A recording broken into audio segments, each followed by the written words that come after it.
Fellow warriors, does your blood sing with the call to battle? Do you wish to see the Federation crushed and driven before us? Well, you'll just have to wait a little bit. This video is, for the first part at least, looking at the new crafting station on Kronos. And yeah, the guys on the door don't look particularly impressed by it, but then who would? And neither do the two Dahar masters, who apparently hacked off Jumpok to the point where they'd been stuck on vendor duty.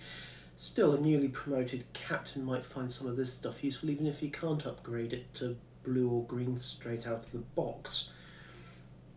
It's a nice touch, particularly given that the vendors in the shipyard have been reorganised. Anyway, the interface itself at the moment is a straight transplant from Memory Alpha, literally. The guide points still refer to, well, Memory Alpha rather than Kronos. My only other niggle, given that it's exactly the same, right down to the recipes and the items you can build, is that the only disruptors you can get as a consequence are these poxy little Mark IIs.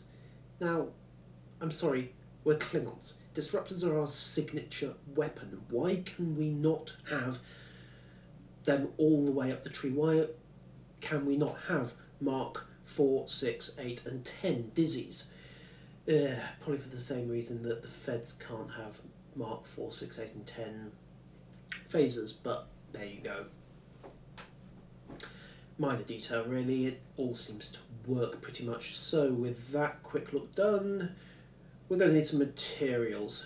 Who wants to go raiding and pillaging?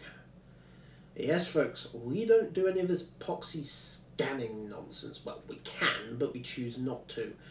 Instead, we go to the Pi Canis sector block, but we'll just take a little diversion through Omega Leonis first. I still can't get over how pretty this is.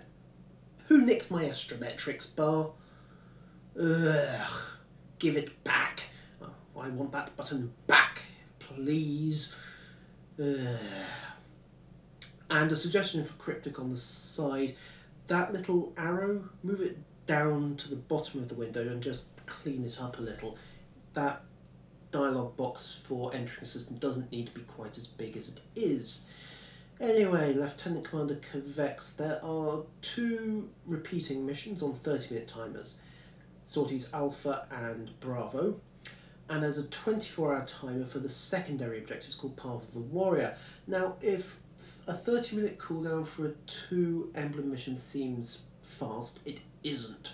The Batron daily isn't good, but the repeatable version is 1 emblem for every 15-minute cooldown, and if you get lucky, you can quite easily plough through 3 exploration runs in a quarter of an hour, or something very close to it. Certainly it evens out, depending on how well you do and how well you fly.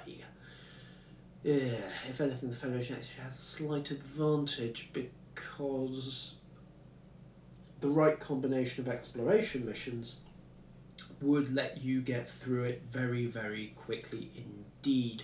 You might find it very easy to do the 15-minute cooldown, whereas the Klingons will have to get a move on to get through all of their missions in 30 minutes and be ready to go again. Anyway, we've time to look at 1 mission, so let's go for the Kern system.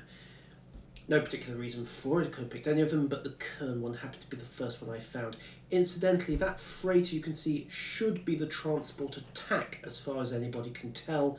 It's not functional, so you cannot complete the Bravo sortie right now, which is a shame. A good convoy raid's just the thing to get the blood pumping in the morning. Now, I was worried. I had played through the new deferring mission the morning before I got around to recording this footage, and as those of you who've seen the video I did for that will know, I shredded it. It was lazy, it was abysmal, it was really not worthy of Cryptic, and this is better. I have to admit, this is seriously better, and they get better from here. Some of the other systems have some really good tactical setups.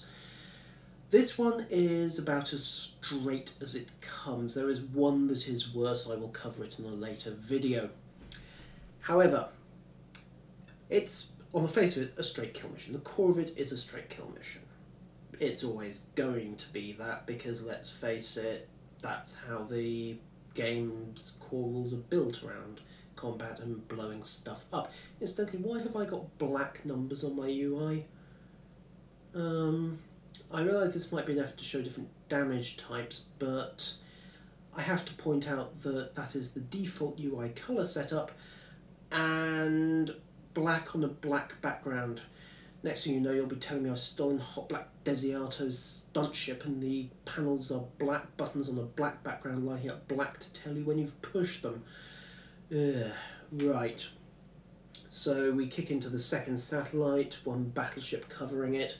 This is all pretty standard stuff. Incidentally, can we fix the typo? Kern system assault? Anyway. The kicker that takes this mission above the usual kill 5 waves junk that we had back in the early days is the time limit.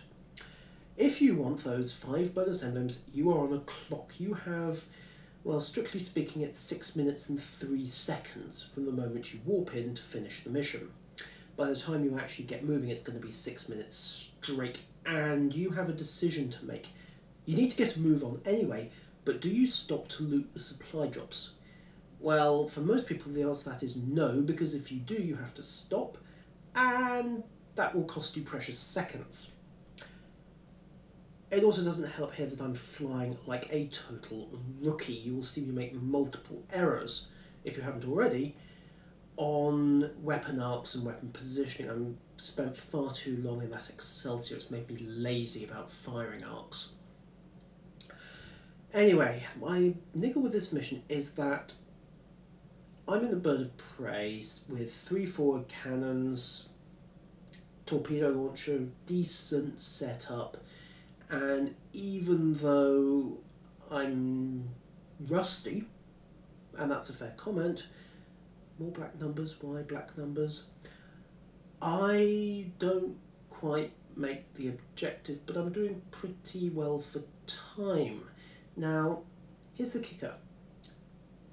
What if I'm in, say, that new Nausicaan science ship, or a Vukuv, which are comparatively short on firepower? Can a cruiser actually finish this mission? Can a science ship finish this mission in 6 minutes? I only just miss it, despite making multiple mistakes, so maybe, yeah, if they fly a perfect sortie. Something to try, I suppose, if I ever get the time. Anyway, that is the mission done. We missed the secondary objective, but we got the primary. It would have been nice to see the Federation reinforcements actually turn up and make your life on the primary much, much harder, but hey, that's a minor detail. What's not a minor detail is this bug. Now watch what happens. Yes, the vile Federation and their trickery. There is an invisible wall stopping us moving back into the system. Yes, the whole Klingon fleet has been thwarted by their navigational computers in this force field of sector border doom. I suppose it's my own fault, really. I did comment in an earlier video that it was possible to fly behind the sector boundary and that this seemed like a bug. Well, they fixed the bug. God, I should be more careful what I wish for. There is a workaround for this. You warp out to another sector block, warp back in, and it should spawn you on the right side of the border. But as far as I can tell, every single one of the new Klingon sorties does this, and there is one sortie that lands you on the opposite side of the border to a sector you can't warp to, and you have no option but to transwarp out. Hopefully that will get fixed, but either way, I'll see you next time.